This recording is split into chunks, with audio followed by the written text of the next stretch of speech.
So the reason why I wanted to talk about this big topic is because I work in the forensic field as well, aside from therapy matters.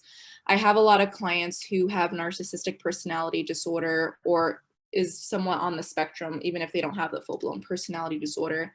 I also have clients at Therapy Matters that I've worked with for a few years who have suffered or struggled with parents who have narcissism. And my clients range from adults to teenagers right now. So it felt like a very important topic for me to talk about. It's a huge topic, so I'm not going to maybe dive too much into exactly what the narcissistic personality disorder is. So that's why if you have questions around clarity around that, if you're needing it, just let me know. So before I kind of go into the presentation today, I wanted to say this is not a talk where I'm trying to bash narcissistic people. I do want to say that people who have narcissistic personality disorder are usually in a lot of pain. They've usually had a lot of trauma in their life, and they usually lack a lack of self, or they're always needing to be in control as a self-protection mode. I don't know if that makes sense to anybody, but if that feels like no or something, like I said, feel free to put it in the chat.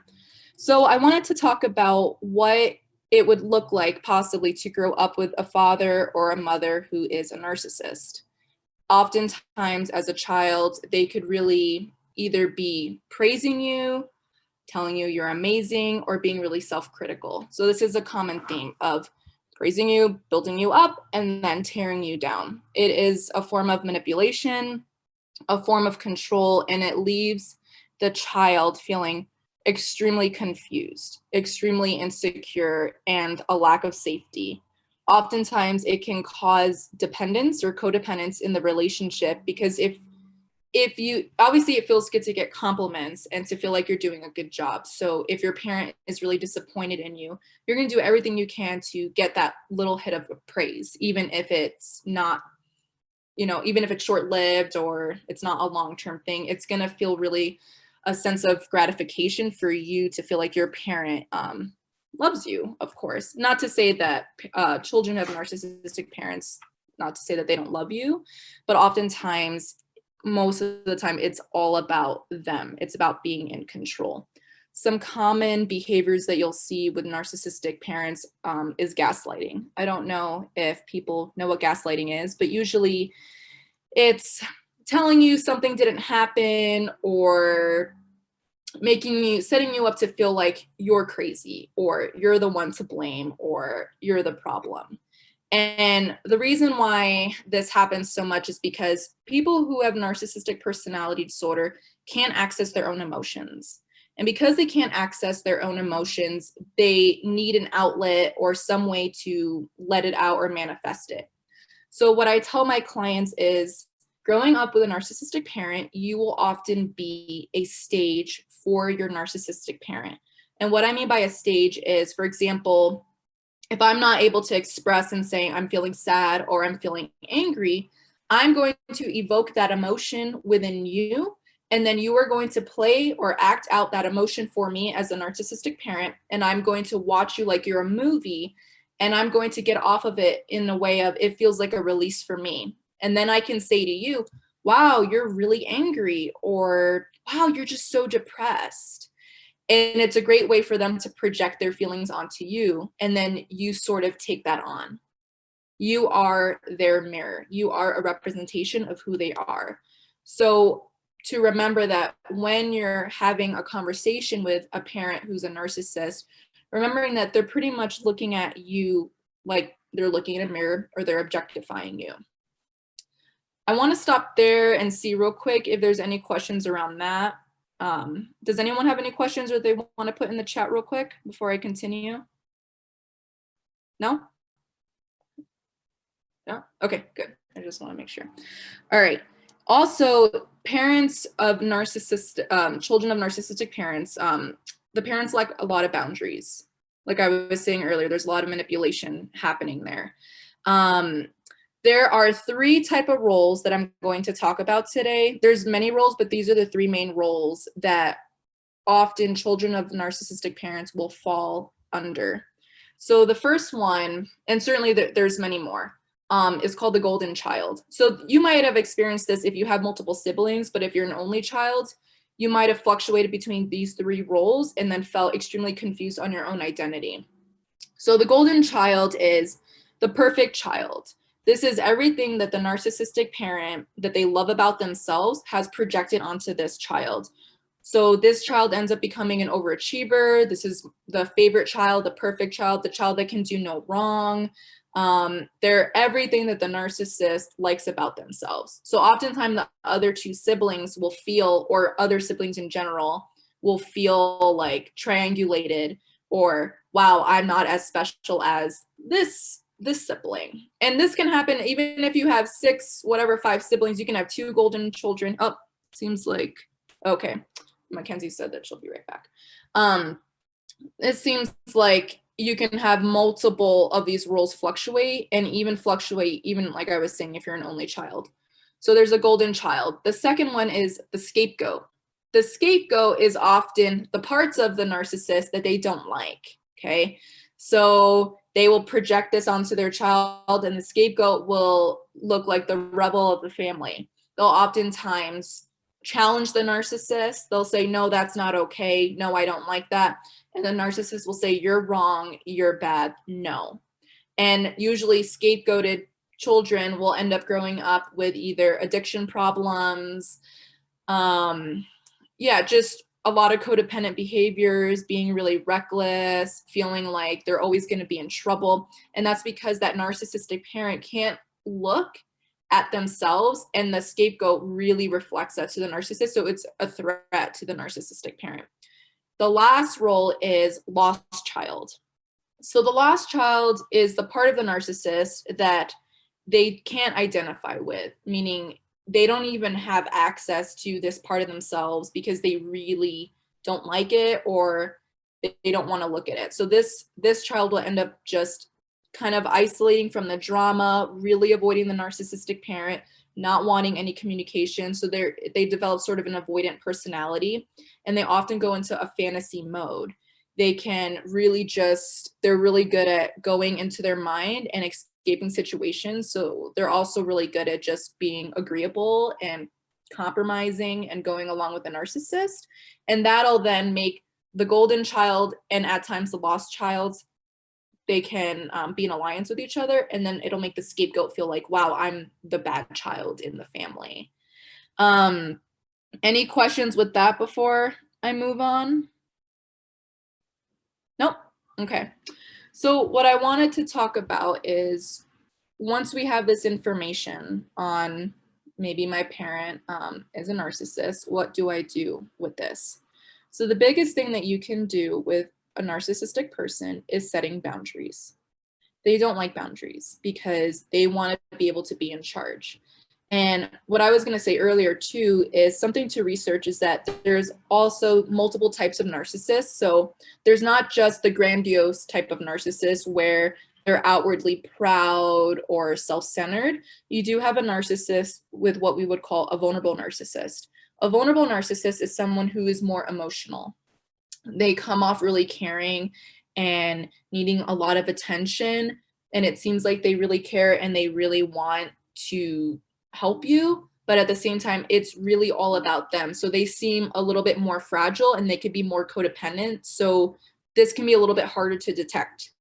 There's also a type of narcissist called the communal narcissist, and the communal narcissist is someone who is really good at expanding themselves out in community.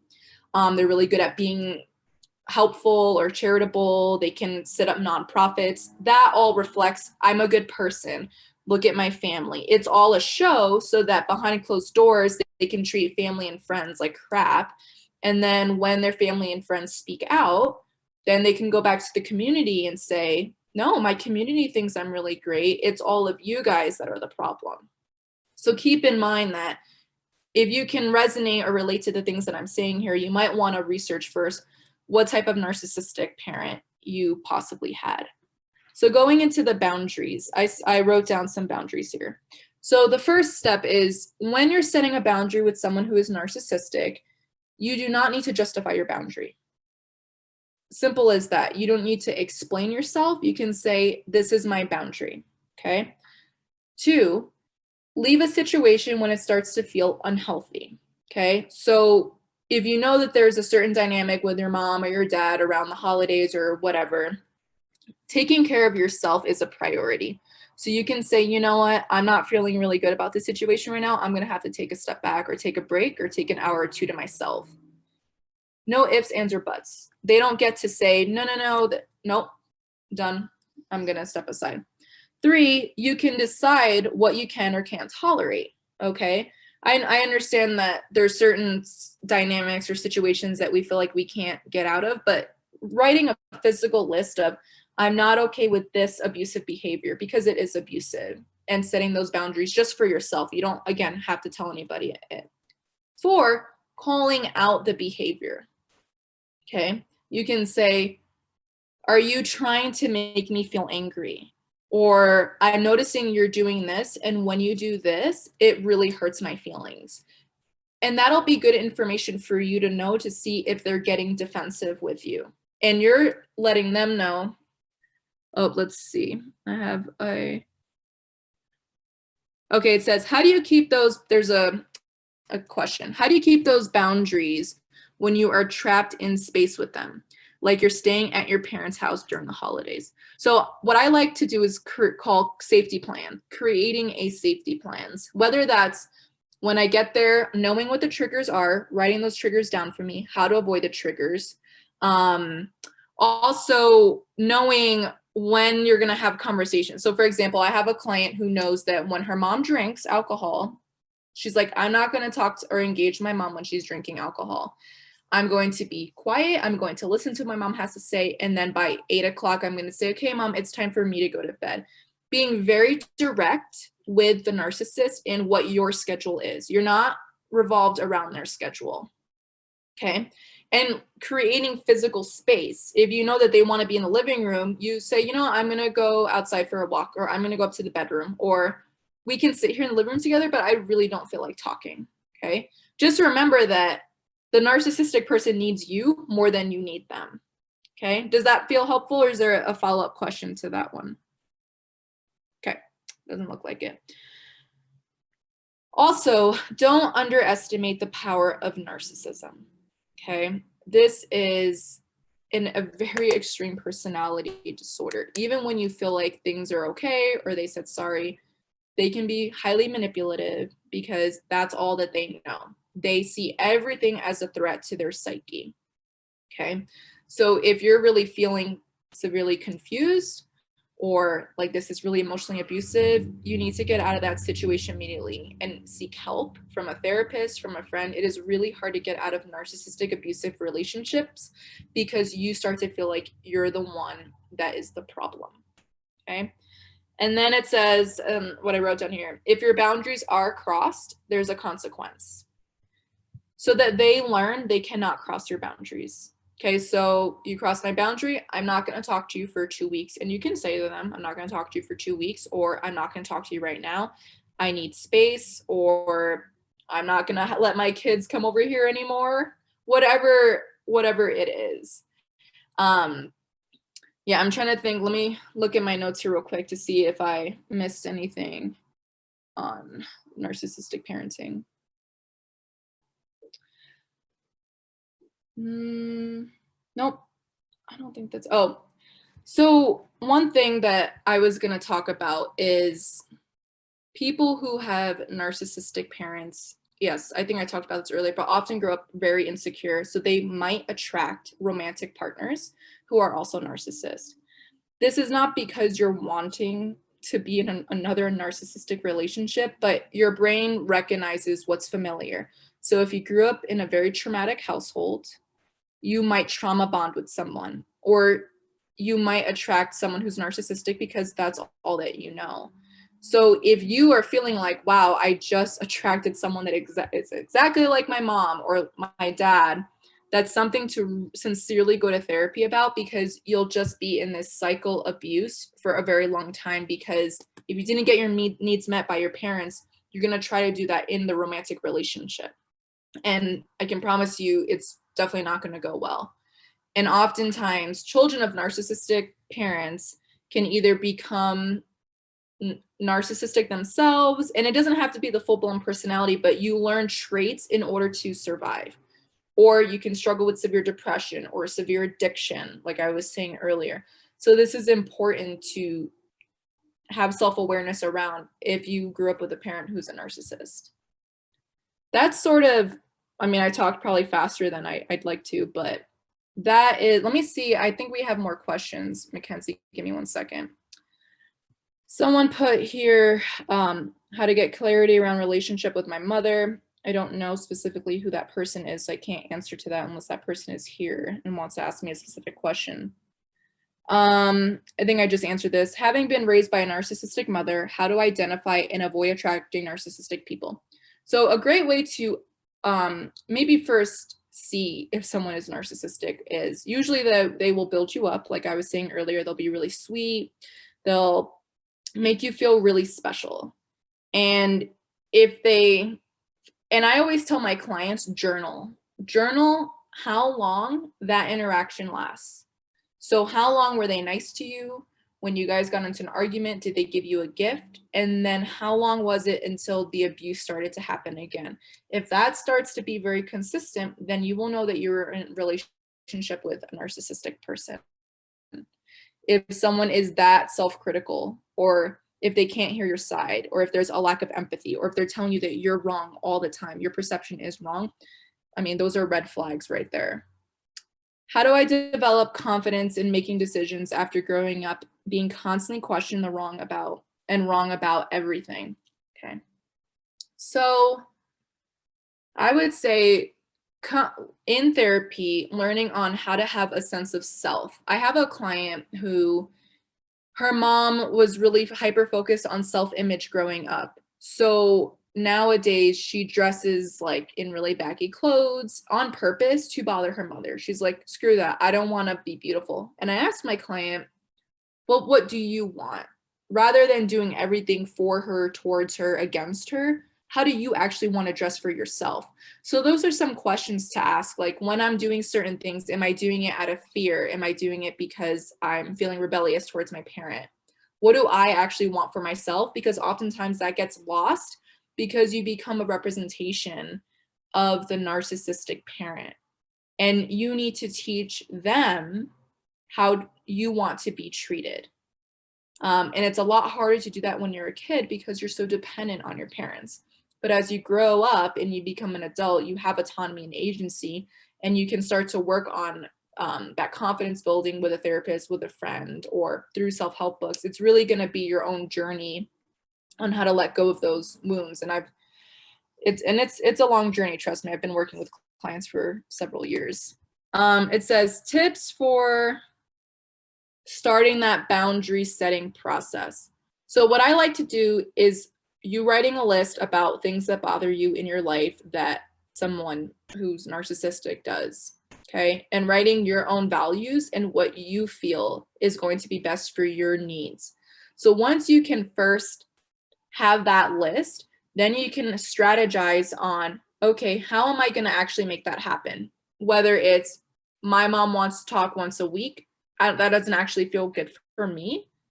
It's really asking yourself what feels good for me, because ultimately the narcissist is going to put themselves first. So you need to learn how to put yourself first, let go of the burden of wanting to people please, because I think that's what happens. Oftentimes we can be in abusive relationships, and when that abuser is ready to apologize, we feel obligated to just accept the apology right then and there because we don't know when they're going to come back. I literally had this conversation with a client today around, it's okay to have your process. It's okay to not be ready. And I heard recently this quote, the fastest way to heal trauma is slowly. So remembering that if you want to start to set boundaries, you can take time for yourself to figure out what that is, and you don't have to inform that person. Even if you're feeling pressure from them, you can remember that I'm in control of myself. Any questions from the audience that you want to ask me? We probably have maybe 5 or 10 more minutes. I think that's all that I'd like to say. being that it's such a big topic.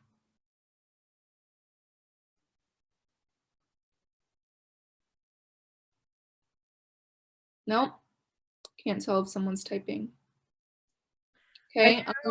Also want to mention, sorry, there are 2 books on this subject written by Charlotte Foster. There's Narcissistic Mothers and Narcissistic Fathers, if you're interested in reading more about this. Yeah, I think those are both really highly recommended. Yeah, and there's actually another book, and thank you for reminding me. Give me 1 second. I'm looking it up now. I just recommended it to a client. So I have had several clients read this book, and it felt life-changing for them. Give me 1 second. Okay. It's called Will I Ever Be Good Enough by Carl McBride. It says Healing the Daughters of Narcissistic Mothers. Okay. So that's also a good book. Even if you're not a daughter, you can probably read the book and resonate with some of the I guess, yeah, the story. And one thing that I do want to say is being that I work with narcissistic people at my other job. I mean, I'm a therapist, and hopefully this can give you some validation. I feel like I have pretty good tools and really good boundaries, and I'm not easily activated. And when I work with my narcissistic clients, it is one of the hardest times for me as a therapist. I feel like I'm being thrown through this like ridiculous warp. I feel really confused. I feel really taken advantage of. I feel like really emotionally abused. I feel really drained and depressed sometimes. And I have to remember, oh, those are their emotions that they want me to feel. And remember that it's also good to set up energetic boundaries. When you're feeling this depression, you can say, you know what? Those are not my feelings. Those are this person's feelings, and I'm just going to give it back to them and really check in with your body. All right, so it says healing the she put the books in the chat. Yeah, and I think that's why I thought this talk was going to be important, because it's something that people really struggle with, and they don't actually realize that they have a narcissistic parent until they go to therapy and the therapist says something